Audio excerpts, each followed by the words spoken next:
Figos Plus yabazaniye wa muti no utuma mu gitanda gose wijajara gose ukabikora neza nukuvuga ngo we mugabo rero kabinoza neza cyane. Uyu muti no wundi wa no muti no utuma abakobwa bazana imiterere myiza nukuvuga ngo ukagira imiterere myiza. Figos Plus rero waduhamagara cyangwa ukatwandikira kuri 0788398982 dukorera mu mujyi downtown muri Chic muri floor ya mbere. Ibi ni bitangaza byatangiye kuba mbere y'igitaramo cya Yago Pundati. Ubundi muri press conference y'igitaramo runaka ubona umurongo wuzeho umusani wagiteguye hamwe n'abantu bazamufasha. Twagiye kubona muri press conference Yago dusanga niwe wenyine hari n'abanyamakuru bagera kuri 3. Twagerageje kumubaza ati se Yago Pundati kara album yitwa Suwejo kababasani bazagufasha badari byagenze bite? Yagarasubiza ati abasani bamwe ntago bari hano kubera impamvu tuzi, nabandi ntago bari hano kubera impamvu tutazi zitanasobanutse. Ngo umunyamakuru warebye abantu bari kumwe kubera ko batari bazwa rangira abaza ati se abo ngabo muri kumwe bo ni bande? Aravuga ati ku ruhande dufiteho niyo Bosiko. Ntari bugire ikintu muvuga kubera yuko bavuga ko ndi umugome. Ahandi ku ruhande avuga ati mfite umudije wabaye wa mbere mu mudugudu. Abandi baramuhakanya ati uwo mudije yabaye wa 4 muri rya rushanwa ry'abadije bo mu mudugudu wa Kangona. Hanyuma se Yago ko Chrisseazy turi kumubona hano bimeze bite? Icyo kibazo Yago yasubije agira ati ditwaje kuvumbura ko imodoka ya Chrisseazy risha. Ni burya ntabwo inkwe sanse rero yabuze ubwatsi bwiza butoshye guhaguruka birayinanira. Hanyuma ibyo wa mugande we umugande we yavuze ngo impamvu yatumye ngatagira mu gitaramo cya Yago cyangwa ngo habereye conference ngo indege yari bumugeze mu Rwanda ngo yarirwaye sida, ngo ibyuririzi ntibyari butume haguruka. Hanyuma se bya Bushari byo bimeze bite kari mu Rwanda?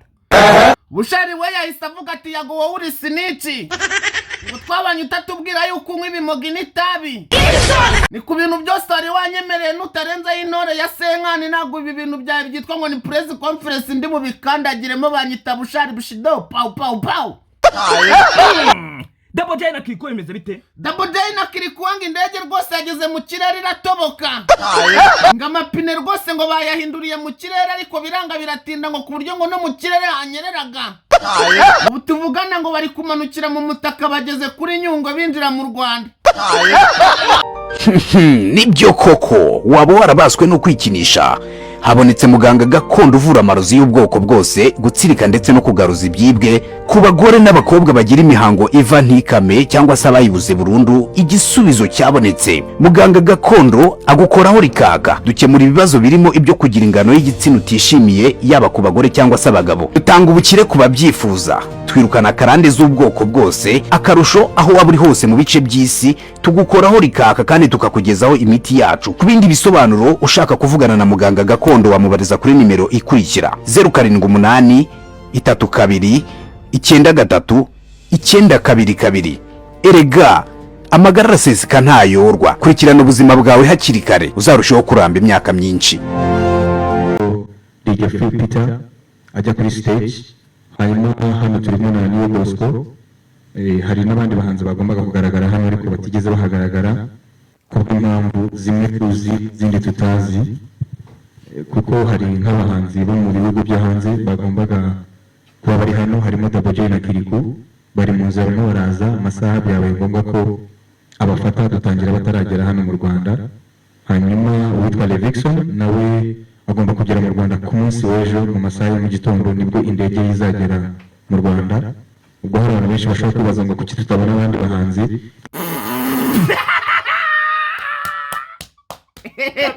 Tape. Yena Ketien ufite ibibanza byiza. Yena Ketien rwose kweri. Asreka tuvudisha. Ketien gifite ibibanza byiza. Kiyaga ya approachinze ariko ngo ayake byibuze n'utumiliyoni nka 2 two gushyira mu gitaramo.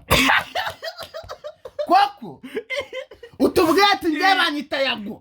ati mfite album yitwa Suwejo ngomba gupresenting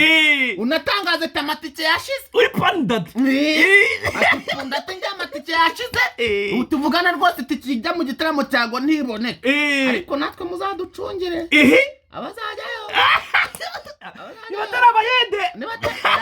abayadi bo bazajya kuko already nishyuriye abantu 10 ngiye bazajya nafite sinzahajya ariko reka nishyura abantu 10 tekinike ya melody abamotari tekinike abamotari urumva ariko wumve ngo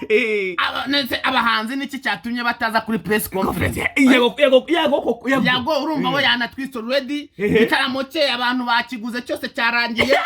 urumva ebana hahuzuye nanano washira fanta bazubwira abantu yuko indirimbo ndafashe ariyo ndirimbo iri hiti gusa oya barabizi urumva twebwe twamaze gusohora indirimbo yitwa ndafashe iri kuri YouTube yabikana buri nguri hituyireba comment ya mbere iri hano hasi ni niyo ndirimbo already urumva dushaka kuzuza 100 kuko ubundi abantu ngo bari kwishaka cyane abantu bayikunze cyane niyo tutayivuga y'indirimbo yarangije gukora ibyayo urumva Yago ariko Yago indirimbo byagomera urumva umuziki wa Yago ariko press conference iri abantu batatu koko uravuga ati hazaba hari Jason Derulo hazaba hari Tipeni hazaba hari Davido Double J na Kiriku Chrisseazy ati press conference rejo ayisema rumwe numudije wabaye wa karindwi numudije ngo hazaba hari umudije ngo uje ngo kubanza ngo gashyuhirize ngo stage Philpeter so yarahari wagize ngo oya Philpeter nabo yarahari ariko urumva abantu bari bahari niba abantu bagikeneye kwiyubaka kwigaragaza abana bane ntago dukeneye kugaragara mu bintu byaya niyagize izina ryawe rimaze kuba bibi Philpeter bavuga ati ntago turi inshuti bahamagaye Philpeter yavuze ko Philpeter atari inshuti kandi koko yabigaragaje Philpeter avuze ati ntago turi inshuti nutanzana mwubwo burofa bwawe ate utazana mwubwo bubono man ko Philpeter no oya sumva se ko yazanye umudije ikibazo ni kimwe ni yazanye umudije ikibazo ni kimwe uwo mudije twavuze ati umudije gitangira mu mutwe yacu yadijije muri Amerika arongera garuka dija mu Burayi arongera ibintu byari biri mu mutwe kuko naho tumuzi ngo abana se umuntu wajya mu gitaramo cya Yago Suwejo urumva harimo ba Philpeter badijije muri za Europe bajyamo n'abakecuru badijije muri za kinice badije nano mu bari bujya urenze avuga ati umudije wakorera stage ya Philpeter akaza kuri stage nawe agomba kuba ari numvaga yuko yabanziriza imbere ya Philpeter kuravuga ati Philpeter niwe kanurimo none turavuga ati mu mutwe wanjye ibintu byari birimo ati umudije mu bucinwa aturangira Trump niwe udija muri campaign za Trump yari kwiyamamaza ngagire turamukomba ati so mudije ko tutamuzi ati mutubwire kuko Suwejo ntago yazamo umudije w'ubufu uyu mudije yabaye wa kane yavuze ngo yabaye wa kane yabanjewe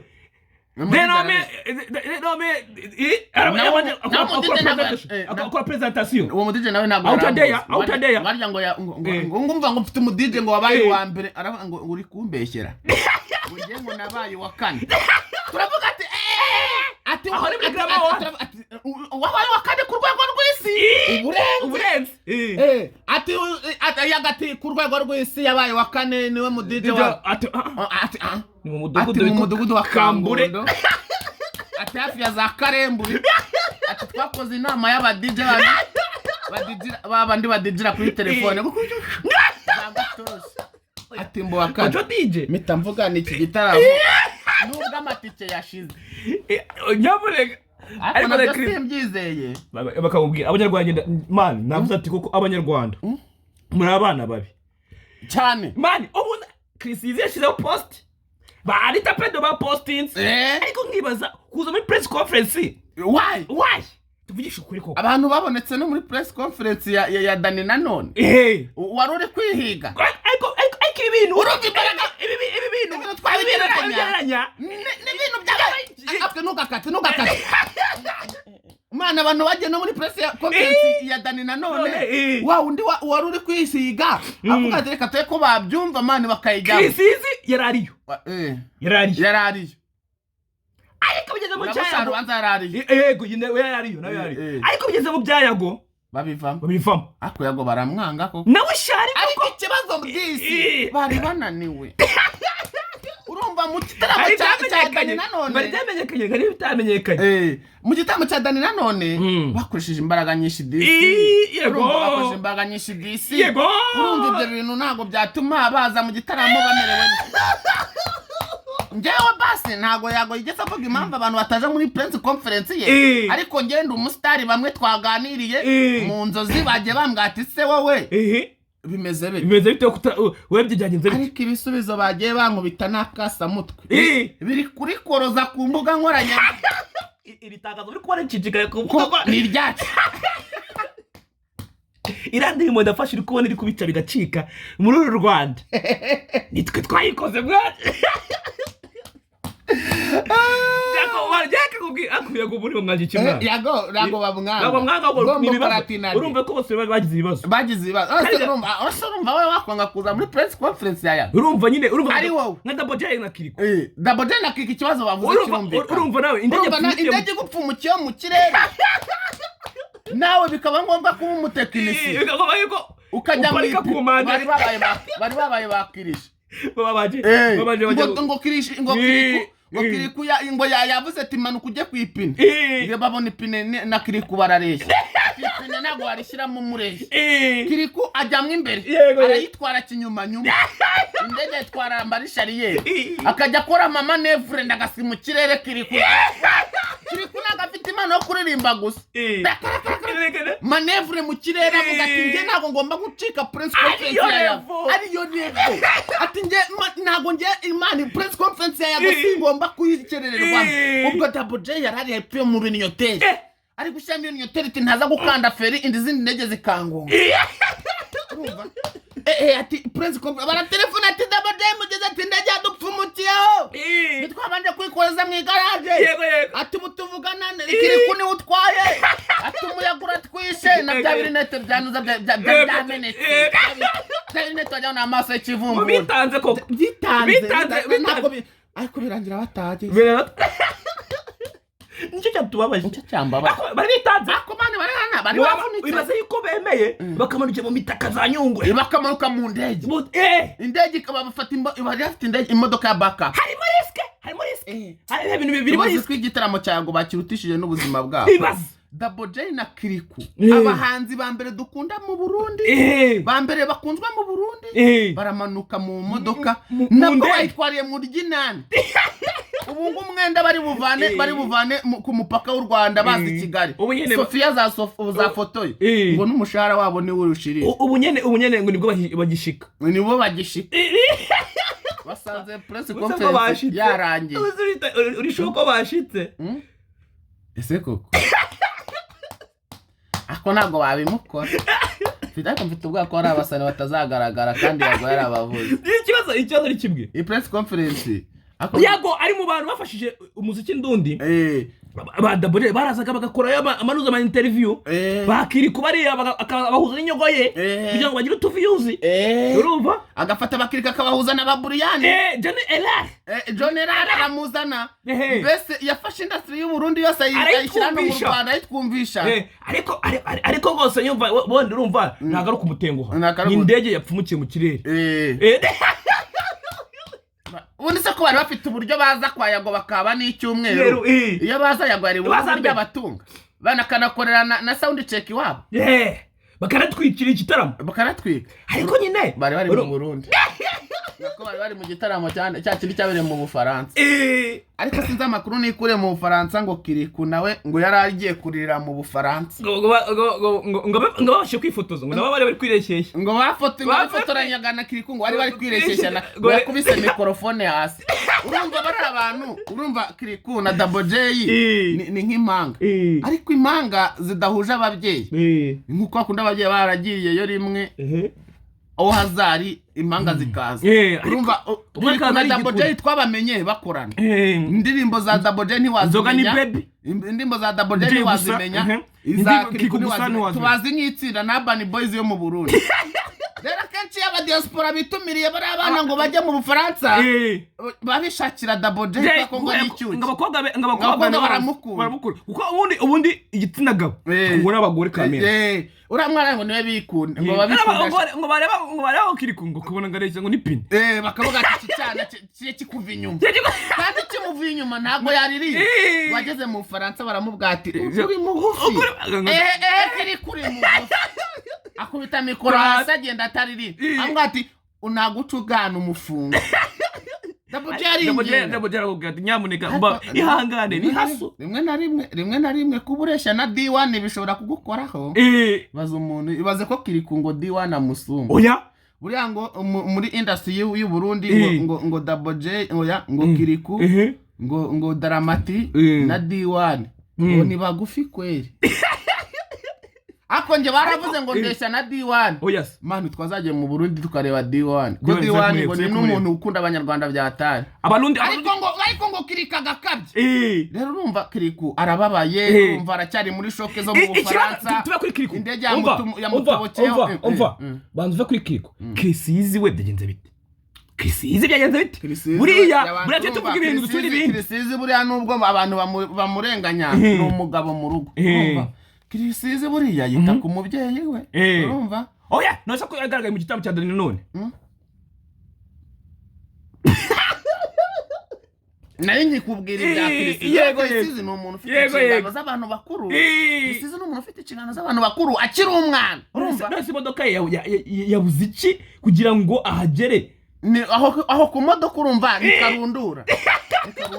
urumva bagomba gusiga umumere ameze neza afite umutekano avuga ati mumere wanje umeze neza mwambizu mama urumva ikira n'ibihumbi hanga nka 20 uze kugura amayinite akasiga ameze neza akavuga ati none umuhungu wawe kanje gukora akazi ibyo rero byabaye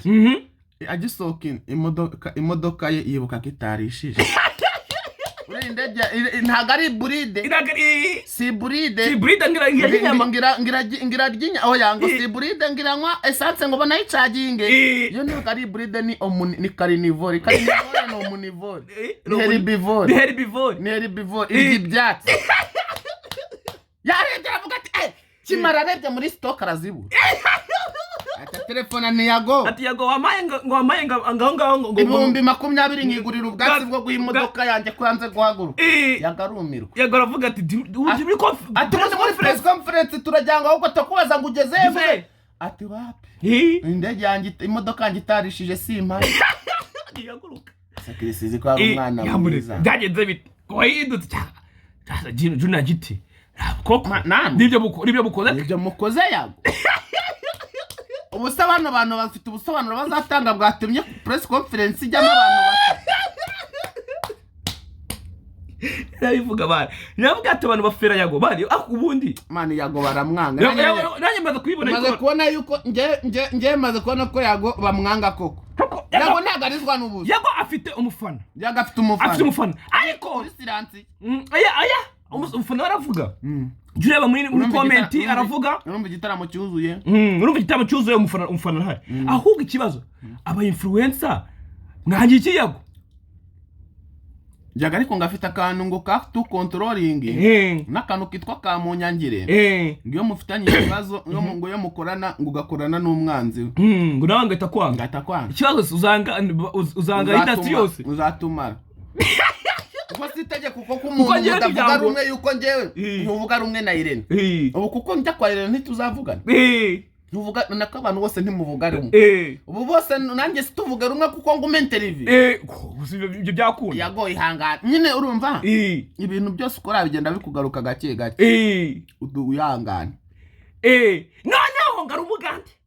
ngo hari umugande gose bagomba kuza ngo muri ngo benoza muri gwagaranyo uzuvuga gwagaranyo ngo byagenze bite uwo mugande ngo amakuru ye ngo yafite neza byagenze bite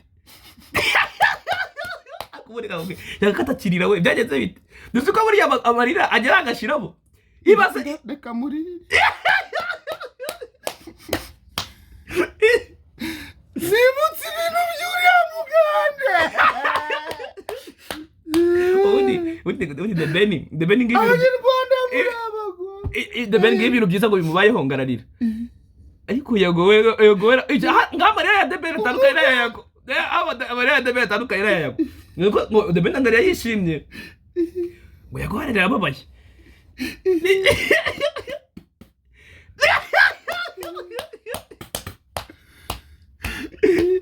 Yago Maria ari kugaruka Yago waraye Yago Igitaramo cyawe press conference Igitaramo cyawe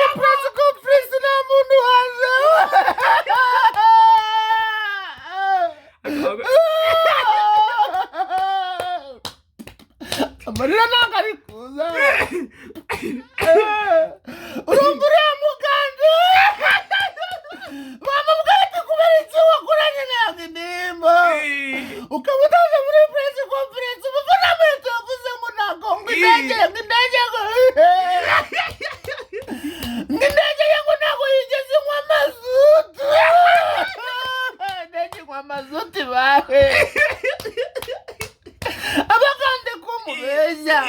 reflexion arya bakoranye nyendiriro bakoranye nyendiriro azirazwe urangije no kutima bakore kuri Chrisseazy bamubwiye ati kuki utaje muri press conference avuga ngo imodoka ye nigeze irya kimari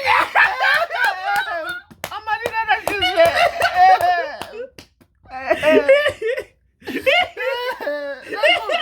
abanyarwanda muri abagome bakore kuri bushari ati Yago wanyisemo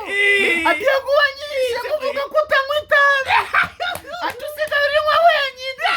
ati kubyo wanyemereye n'utarenzaho intore sindi buze konferensi byawe abanyarwanda baragome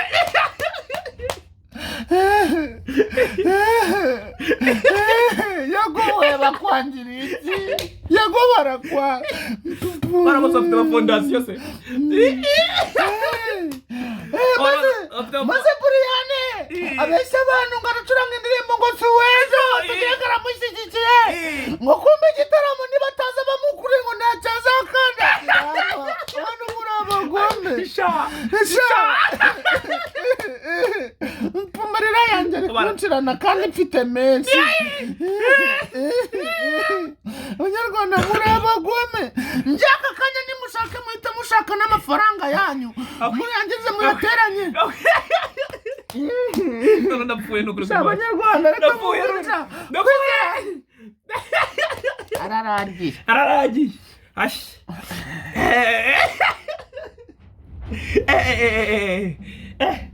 abanyarwanda ibi ntabwo ari byoroshye kandi abantu babazi ngo rero ngo ibi bintu ngo biroroshye amafaranga yanyu ko tuyarya twayavunikiye umva ngerekana nakubwira aka kanya tubwira ibintu bya umuntu ushaka kwiga hanze y'u Rwanda by'umwihariko mu birwa bya Mauritius nanyandikire kuri 07855651 ati biba byagenze bite rero nukuvuga ngo bisaba kuba ufite diplome yawe yo mu wa gatandatu yaba itarasohoka ukaba ufite bilete yawe yo mu wa kane mu wa gatanu mu wa gatandatu uzifite ufite result slip yo mu wa gatatu ufite na passport ukaza kuri biro yacu cyangwa ukaza ugahura nanjye witwaje amadolari witwaje amadolari yawe 500 urumva amadolari 500 turagusinyira contract tugatangira gukora ibintu byawe iyo ufite amafaranga ufite na document turakorana umusima kweli icyadanje cyaho ngaho wiga ukorera amafaranga wiga ufite akazi biga iminsi 2 indi yose uyiburi mu kazi rero iyo uri umuntu wikorera n'amafaranga rwose n'amafaranga university yishyuza urayishyurira dutanga kugeza kuri degree ya A1 nukwanga abantu bashaka A1 nibo dukorana yego so rero ibi bintu bya Yago reka tubive mu studio rero buri kantu dufite studio iri gukora neza cyane reka nje muri nukuvuga ngo studio yanjye ni studio iri kuzamura impano nshyashya muntu uzi ko ufite indirimbo gwino tukora indirimbo kuri make urumva n'ibindarimbo tukora na video urumva kuri make tukora promotion nukuvuga ngo amafaranga yawe ujya kugira agaciro ujya kugira indirimbo inahitinga waba wararirimbye bikaba byaranze waba warabuze promotion waba warahamagayira akagukupa